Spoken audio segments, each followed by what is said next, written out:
Bad Boys for Life di tahun 2020 kemarin rupanya belum menjadi akhir dari perjalanan dua detektif sekaligus polisi Marcus Burnett dan Mike Lowrey. Berselang 4 tahun dari film sebelumnya, Bad Boys Ride or Die resmi dibuat menyusul pundi uang yang berhasil diraup dari seri For Life saat itu.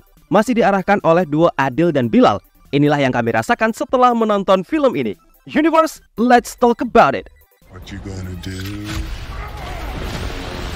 Film keempat dari Bad Boys masih memfokuskan duo dinamik Mike Lowrey dan Marcus Burnett. Mike Lowrey yang baru memulai hidupnya setelah menikah dan Marcus yang kali ini mengidap serangan jantung pasca pesta pernikahan partnernya. Bahkan hampir mau terjun dari gedung tinggi kayak yang kita lihat dalam trailer. Nah sekarang mereka menghadapi misi berbahaya yang melibatkan kapten lamanya Conrad Howard yang diperankan Joe Pantoliano. Betul, kaptennya udah koit di film-film sebelumnya. Tapi, legasinya yang jadi fokus utama dalam ceritanya kali ini. Rupanya ada satu misi dari Kapten Howard yang belum selesai, gengs. Saat kematiannya, sang kapten memang udah nyiapin beberapa footage dan teka-teki untuk duo dynamic ini agar bisa menyelesaikan misi lamanya. Melibatkan beberapa satuan kepolisian dan intel lainnya, ternyata warisan dari sang kapten bukan soal uang dan pangkatnya, melainkan nama baik dan kehormatan keluarga. Ada satu oknum yang harus mereka cari dan dia bermain dengan bisnis kartel yang dulunya pernah dilakoni oleh Armando yang diperankan Jacob Scipio. Kedekatan dengan beberapa nama dan fakta baru tentang misi ini membawa sedikit momen reuni dengan anggota lama yang terlibat di seri For Life tahun 2020. Proses pencarian nama dan siapa dalang dari kekacauan ini jugalah yang membawa mereka berdua berujung menjadi buronan polisi. Nah loh, dari yang tadinya mencari, sekarang jadi orang yang dicari. Kira-kira apa ya yang membuat mereka berdua akhirnya diburu oleh semua orang? Apa yang sebenarnya tidak sempat diselesaikan oleh Kapten Howard sampai harus melibatkan pion andalannya dalam misi ini? Dan siapakah pelaku sebenarnya yang memfitnah legasi dari sang kapten? Silahkan disimak dan nikmati perjalanan seru dan menegangkan dari idolanya anak-anak 90-an. You take the six in the back. No, you're not. Bad Boys adalah karakter yang diciptakan oleh George Gallo di tahun 1995 yang diperankan Will Smith dan Martin Lawrence sebagai Letnan Mike dan Marcus. Sangat populer di eranya dan membuat karakter ini akhirnya punya sequel di tahun 2003 dan disutradarai oleh Michael Bay. Berjarak kurang lebih 17 tahun, Bad Boys kembali dengan misi baru di tahun 2020 dan kali ini dipegang oleh duo Adil El-Arbi dan Bilal Fallah hingga ke Bad Boys Ride or Die yang saat ini lagi tayang di bioskop. Bisa dibilang ini adalah salah satu IP suksesnya Sony yang dapat jatah sampai film keempat dengan rentang waktu yang cukup lama 4 tahun dari Bad Boys for Life. So inilah pendapat kami soal film keempatnya. Bad Boys memang sedari dulu punya plotline yang gak neko-neko gengs. Tapi meski tergolong sederhana, keseruannya udah pasti gak tanggung-tanggung sajiannya. Bad Boys dari film pertama sampai saat ini memang menguatkan chemistry dan karakterisasi Mike dan Marcus yang kocak, penuh dark jokes serta black comedy, dan aksi menegangkan yang tensinya bikin deg-degan. Kali ini plotnya dirancang oleh penulis yang sama di seri Bad Boys for Life, yaitu Chris Bremner dan Will Bill yang kemarin membantu Zack Snyder untuk naskah Justice League di tahun 2021. Benang merahnya sepintas memang sederhana, tentang pencarian buronan lama, kehidupan baru, dan tanggung jawab yang baru juga, serta legasi atau warisan dari sang kapten yang ternodai. Tulisan dan plot lainnya yang rapi dan sederhana, tapi tetap punya eksplorasi yang minim, serta layer duo dynamic ini yang belum memunculkan hasrat seorang buronan yang diburu orang banyak.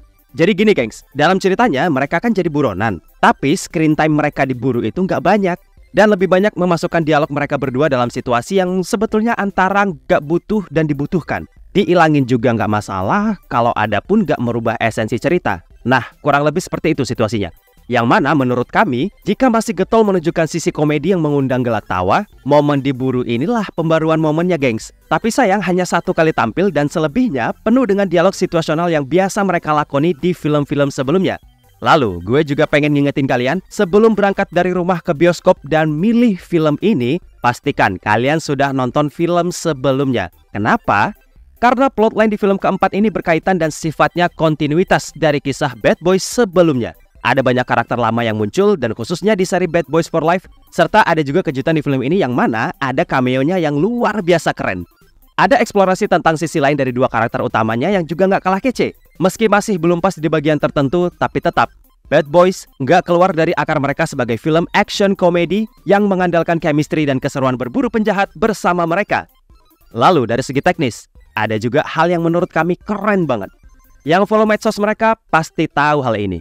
Yap, Bagian Will Smith dengan kamera di dada dan POV-nya dalam film yang tersaji dalam bentuk first person mode. Kalau kalian pernah bermain game seperti COD atau Counter-Strike dan semacamnya, view dan angle itulah yang digunakan pada momen akhir Will Smith yang bisa kalian tonton dalam video behind the scene-nya Bad Boys.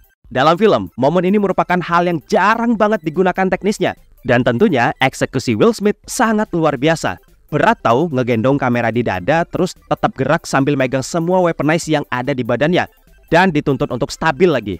Terus sinematografi yang ciamik, apalagi momen perang dengan drone cam yang ditransisi langsung ke layer kamera utama serta grading color yang kaya warna dan memukau. Sound desainnya juga masih tetap kece dan khas dari film-film mereka, dan soundtrack yang diisi sama musisi kece pilihan Sony Entertainment.